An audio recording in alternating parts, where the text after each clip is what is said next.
Manake malirraa qabda cirracha moodagaa dhalaata gooftaatu kana si gaafata. Iyyaatera dhufaatiin gooftaa mee maal qopheeffattee namaa qabdaa'ee kanaa guyyaa dhumaa maalirratti ijaarrattee ati mana kee maalirraa qabda cirracha moodagaa dhalaata gooftaatu kana si gaafata. Qabdaa'ee galaa guyyaa dhumaa qabdaa'ee galaa guyyaa dhumaa qabdaa'ee galaa guyyaa dhumaa qabdaa'ee galaa guyyaa dhumaa.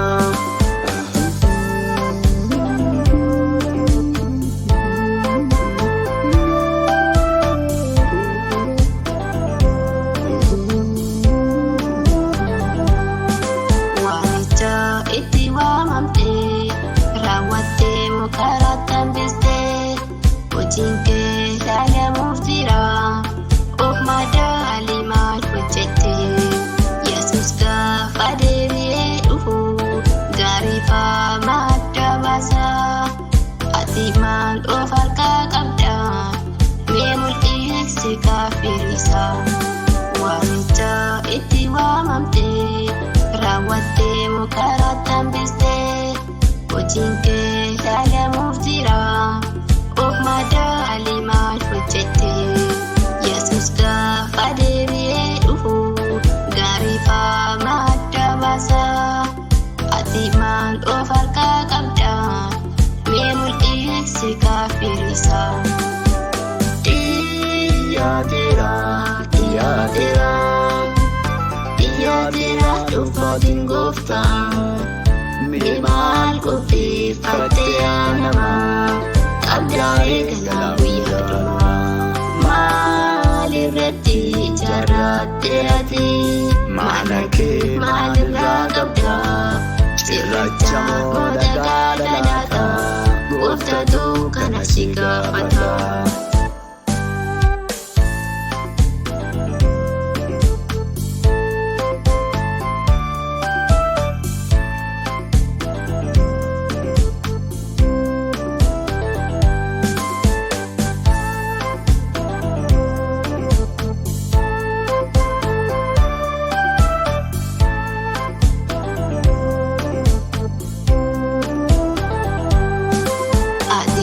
Sarafaa jirtu dammaqii kaayii hirriba ibsaa sarkaa jiru ibsi baay'eedha inni karaadha cinni mogolee sillaafin jabaadduun dhufa gooftaan kee abdii kutattee hin boo'in sisimaata waaqayyo kee.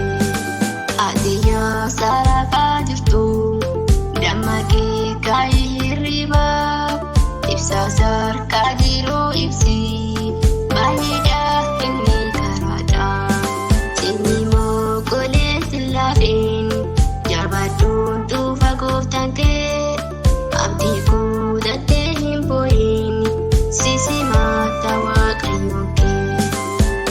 Iyyaatera dhufaatiin gooftaa mee maal qopheeffattee namaa qabdaa'ee kanaa guyyaa dhumaa maalirratti ijaarrattee ati mana kee maalirraa qabda cirracha moodagaa dhalaata gooftaatu kana si gaafata.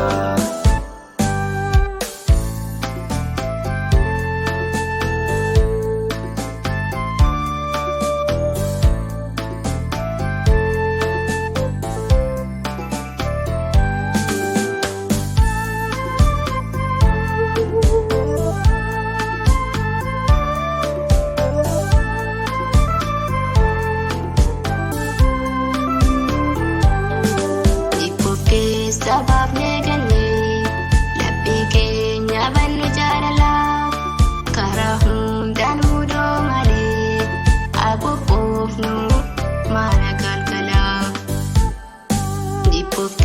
sabaaf neeganne laphii keenya bannu jaalala karaa hundaan mudoo malee abubuufnu maana galgala dhibboof keessa baafne ganne laphii keenya bannu jaalala karaa hundaan mudoo malee abubuufnu maana galgala dhibboof keessa baafne ganne laphii keenya bannu jaalala karaa hundaan mudoo malee abubuufnu maana galgala qabdaaree